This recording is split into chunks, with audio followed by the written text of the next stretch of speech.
안녕하십니까. 차산입니다. 오랜만에 여러분을 만나게 되었습니다. 최근 대법원 사태를 둘러싸고 여러 가지 법원에 대한 압박이 가해지고 있습니다.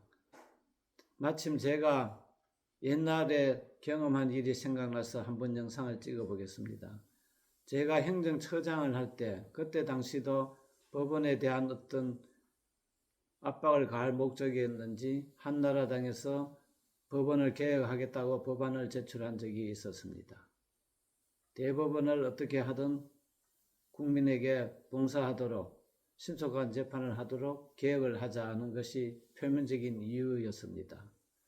근데 대법원의 개편을 어떻게 할 것인가 하는 문제는 사실 백가쟁명식으로 어려운 문제입니다.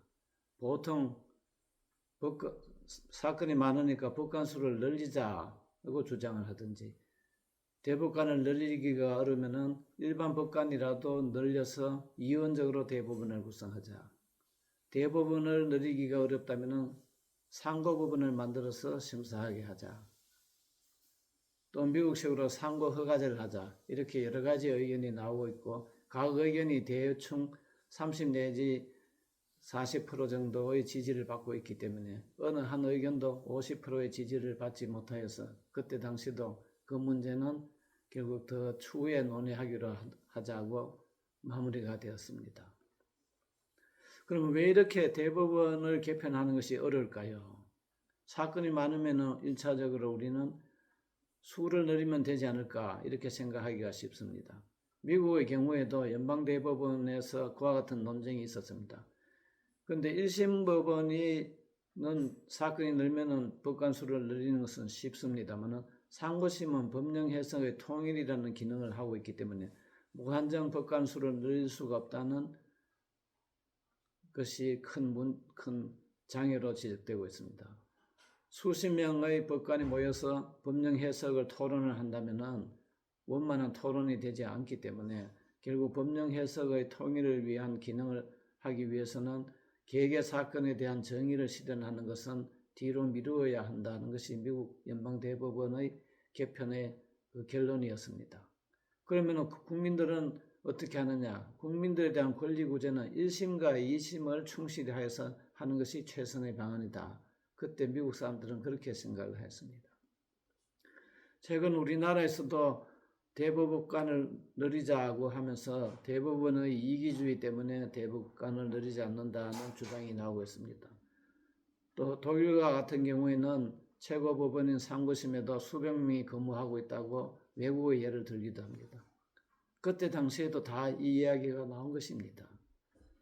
독일의 경우에는 전국에 약 2만 2천 명의 법관이 있습니다. 그 중에서 상고심에 종사하는 법관은 약 3, 400명이고 또 그 위에 또 연방헌법재판소가 있습니다. 그런데 그렇다 하더라도 전체 법관의 수에서는 2% 정도가 3심에 배치되어 있습니다.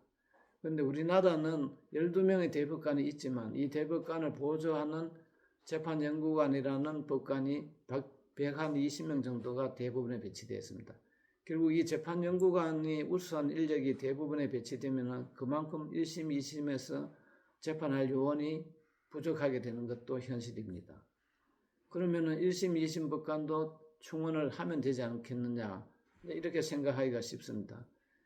그런데 법관을 충원하는 것은 상당히 어렵고 또 법관으로서 그 일을 충실히 10년간 임기 동안 충실히 할 수 있는 사람이 지망을 할 것인가 하는 어려운 문제도 있기 때문에 최근 우리나라에서도 결국 법조 일원하로 10년 이상의 경력을 요구하는 것이 무리라고 해서 그때 당시 통과된 법안이 수정되기에 이르렀던 것도 여러분이 잘 아실 것입니다. 이렇게 대법원의 개편은 어렵습니다.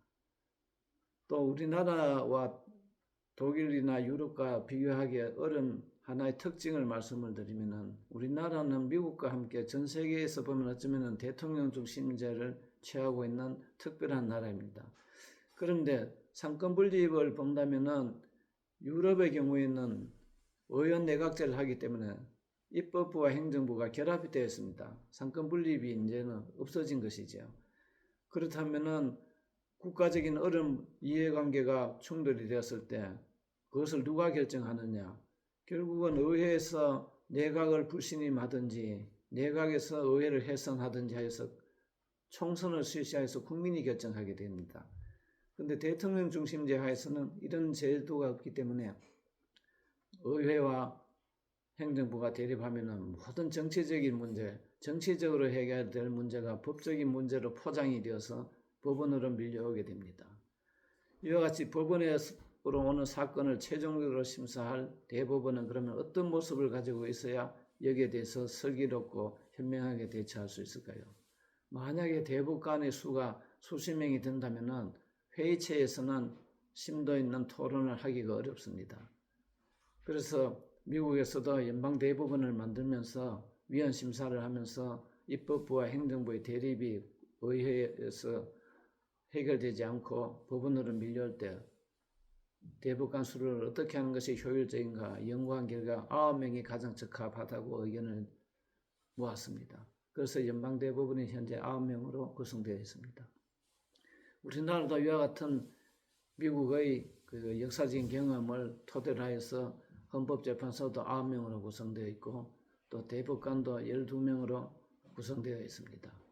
그렇기 때문에 대법관 수를 무작정 늘려서 사건 처리를 한다는 것은 대법원의 가장 중요한 기능 중 하나를 희생하는 것이고 대법관이 늘리지 않고 국민의 권리 구제를 우리가 충실히 하는 방법은 결국은 하급심을 충실히 하도록 하급심을 강화하는 것밖에 없지 않을까 하는 것이 저의 생각입니다. 오늘은 여기까지 말씀을 드리겠습니다. 감사합니다.